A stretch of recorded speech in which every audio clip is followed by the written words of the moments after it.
while those of us in a dominant group who are not the targets of a system of subordination have the privilege of obliviousness.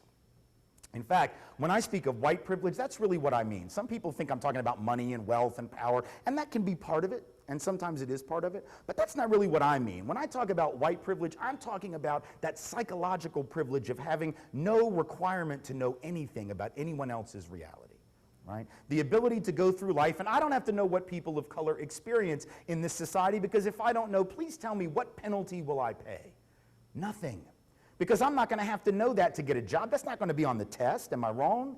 Is there any test I'm going to have to take? Professional licensing test, test to become a professor, test to get into college, test to get into grad school, law school, med school, to have any job at all where I'm going to have to demonstrate a knowledge of the things that people of color believe are important because they are their personal experience? No, at no point am I going to have to demonstrate that. But if people of color don't know what the dominant group has deemed is important knowledge, I think you know what happens, and it's quite a bit different.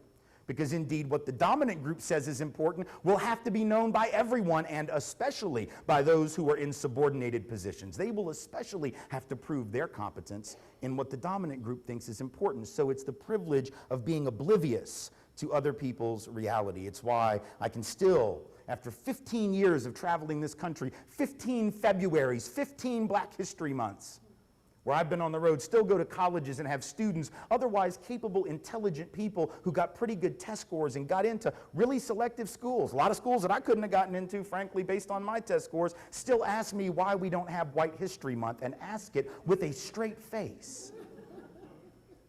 Only because they have the privilege of being oblivious to the fact that we have several White History Months. We just give them these tricky names like May and June and July and August and every other month.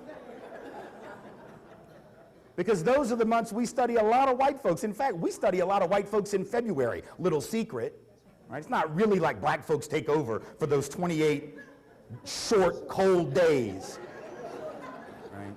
Still mostly white folks, right?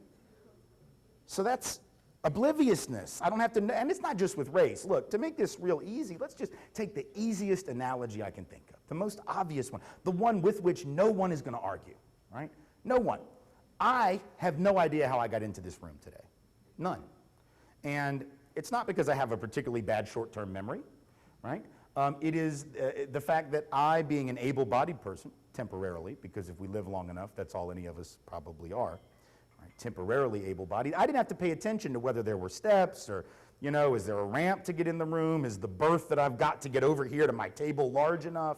That's something I don't have to think about as an able-bodied person, but someone with disabilities who faces discrimination, who faces marginalization, who faces assumptions about their ability, their capacity, who faces real obstacles on the basis of their identity as a person with a disability, would have to think about.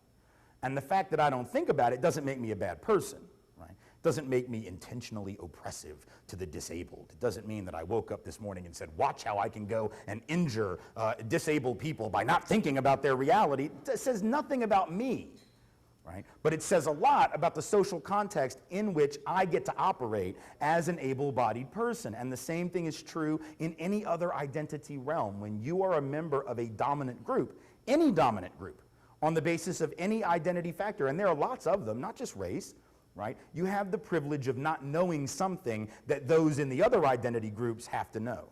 And that's really something we all ought to think about, because everyone in this room, I'm willing to guess, is a member of some dominant group, right? Very few of us are only members of dominant groups, and even fewer are only members of subordinate groups, right?